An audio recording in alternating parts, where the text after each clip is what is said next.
देख रहे हैं प्रेस बिहार और मैं हूं आपके साथ आनंदमयी। पप्पू यादव के बदले तेवर राजद को लगे हड़काने, कांग्रेस को दिया अल्टीमेटम। पूर्णिया सीट जीतने के बाद राष्ट्रीय पटल पर तेजी से उभरे पप्पू यादव की राजनीतिक सक्रियता राजद के लिए घातक। बिहार में कई नेताओं की छवि बाहुबलियों की रही है और बाहुबली की छवि से खुद को निकाल पाना नेताओं के लिए संभव नहीं हो सका है। लेकिन शरीर से बाहुबली दिखने वाले पप्पू यादव अपनी खुद की छवि बदलने में कारगर रहे हैं। चुनाव जीतने के बाद शपथ के दौरान से ही पप्पू यादव ने पूर्णिया के विकास की वकालत तेज कर दी है। उन्होंने 2 साल के भीतर पूर्णिया एयरपोर्ट को चालू करने की बात मजबूती से सदन में रखकर पूरे देश का ध्यान पूर्णिया की ओर आकृष्ट करा दिया है। कई बार निर्दलीय चुनाव जीतकर राजनीतिक पार्टियों को अंगूठा दिखाने वाले पप्पू यादव के चुनाव जीतने के बाद तेवर बदल गए हैं। दिन निकले अधिक दिन भी नहीं होंगे कि पप्पू यादव ने अपना प्रभाव दिखाना शुरू कर दिया है। लोकसभा चुनाव में पप्पू यादव की जीत ना हो, चुनाव न लड़े, इसके लिए राजद ने खूब पेच रचा और अब पप्पू यादव उसका जवाब दे रहे हैं। पप्पू यादव ने चुनाव के दौरान राजद का झोला धोने को तैयार थे, लेकिन अब राजद को घुटने पर लाने की रणनीति तैयार कर रहे हैं। पप्पू यादव पूर्णिया सीट से किसी भी हाल में चुनाव लड़ने की तैयारी कर चुके थे। उन्होंने अपने पार्टी जाप का कांग्रेस में विलय भी कर दिया, लेकिन पप्पू यादव के लिए राजद ने पूर्णिया सीट नहीं छोड़ी। इसके लिए वे राजद का झोला भी धोने को तैयार थे। हालांकि इसका जवाब राष्ट्रीय जनता पार्टी को बखूबी मिल गया जब लोकसभा और उप विधानसभा चुनाव में बीमा भारती को मुंह की खानी पड़ी और तीसरे नंबर पर जा गिरी। इसके कई वजहें एक साथ बन रही थी। सबसे बड़ी वजह थी कि खुद बीमा भारती नीतीश की पार्टी छोड़कर आई थी। इधर कांग्रेस राजद से नाखुश थी क्योंकि उन्हें वे सीटें नहीं मिल सकी थी जिस पर कांग्रेस की जीतने की अधिक उम्मीदें थी। पूर्णिया सीट पर 2 बार निर्दलीय का जीत सकना और राजद का तीसरे नंबर पर चले जाना, जहां पप्पू यादव की मजबूत पकड़ पर मुहर लगाता है। लोकसभा चुनाव के दौरान राजद, कांग्रेस और पप्पू यादव का मुद्दा काफी गर्म रहा। पप्पू यादव के खूब इंटरव्यू हुए और यह जानने की भी कोशिश की गई कि अंदर की बात क्या है। पप्पू यादव ने सुर्खियां भी इस वजह से काफी बटोरी कि उन्होंने अपने पार्टी का विलय कांग्रेस में किया, लेकिन टिकट न मिलने पर कोई शिकायत भी नहीं की और पप्पू यादव के प्रचार के लिए कांग्रेस से कोई मैदान में आया भी नहीं। कांग्रेस की बढ़ी ताकत। इंडिया अलायंस का नेतृत्व कर रहे कांग्रेस पार्टी लोकसभा चुनाव के हाल के दिनों में काफी लोकप्रिय हुई है। राहुल गांधी के बदले तेवर ने पीएम मोदी तक को चौंका दिया। राहुल गांधी की भारत यात्रा ने पूरे देश का ध्यान अपनी तरफ खींच लिया। उत्तर प्रदेश में राहुल और अखिलेश की जोड़ी ने कमाल कर दिया और बीजेपी को धूल फंकवा दिया।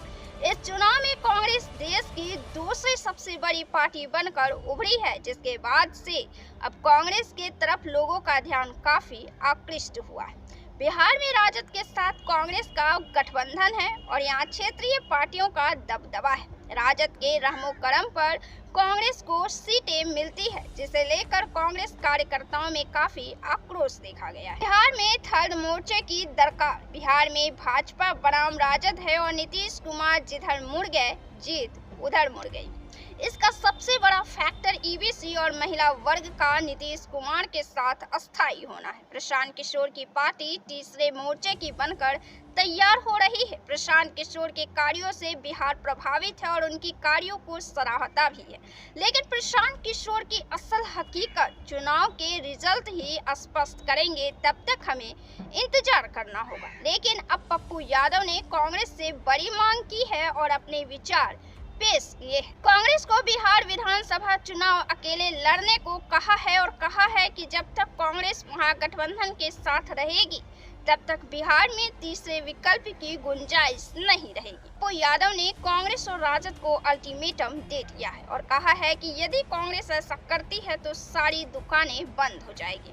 लोकसभा और विधानसभा की राजनीति बिल्कुल अलग है और कांग्रेस को जनता बिना जाति धर्म की पार्टी मानती है और बिहार में नए विकल्प की लोगों के बीच अपेक्षाएं हैं। बिहार में कांग्रेस की क्या है स्थिति? पप्पू यादव ने अब खुलकर राजद को भय दिखाना शुरू कर दिया है। पप्पू यादव का तेजस्वी यादव के साथ मनमुटाव को अब वे शब्द देना आरंभ कर दिया है। हालांकि अब तक वे राजद के साथ अपने संबंध पर चुप्पी साधे हुए थे, लेकिन अब राजद को हड़काने लगे हैं और राजद के विरोध में खुलकर आवाज उठाना शुरू कर दिया है। तो क्या पप्पू यादव की बात कांग्रेस मान लेगी?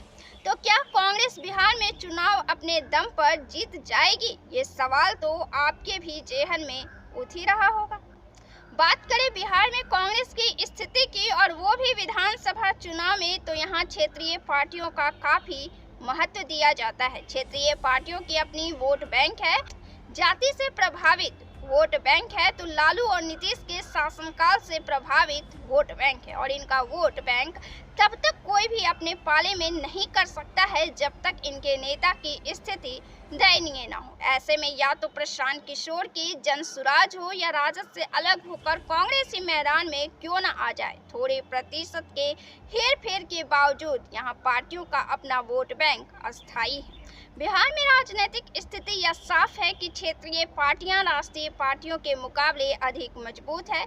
तीसरा मोर्चा पुराने दल को थोड़ा नुकसान तो पहुंचा सकता है, इनके वोट प्रतिशत में कमी ला सकते हैं, थोड़े से सीट इधर से उधर जा सकते हैं, लेकिन तीसरा मोर्चा पुराने दल को हटा पाए यह मौजूदा परिवेश में नामुमकिन ही है। अकेले ना तो यहाँ भाजपा का जोर चल पाएगा और ना ही कांग्रेस का। पिछले चुनावी आंकड़ों पर भी एक नजर डाल ले, जिन आंकड़ों से बिहार में आपको भी राजद और कांग्रेस के बीच के फासलों को समझने में आसानी हो। विधानसभा चुनाव 2020 की बात करें, पिछले विधानसभा की बात करें तो कांग्रेस 70 सीटों पर चुनाव लड़ी, लेकिन महज 19 सीटें हासिल कर सकी थी। वहीं राजद 114 सीटों पर चुनाव लड़ी और 75 सीट हासिल कर सकी।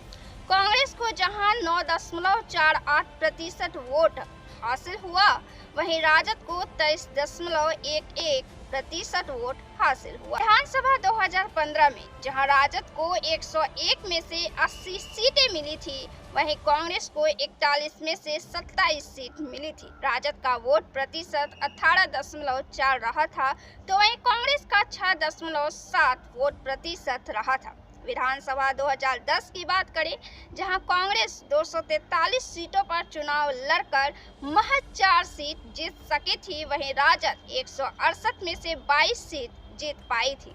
वहीं 2024 के लोकसभा चुनाव में कांग्रेस 9 सीटों पर चुनाव लड़ी और 3 पर जीत हासिल की। वहीं राजद 23 सीटों पर चुनाव लड़ी और 4 पर जीत हासिल की। 2019 लोकसभा चुनाव में कांग्रेस 9 सीटों पर चुनाव लड़ी और 1 पर जीत हासिल की। वहीं राजद 19 सीटों पर चुनाव लड़ी और 1 भी सीट हासिल करने में सफल नहीं हो सकी।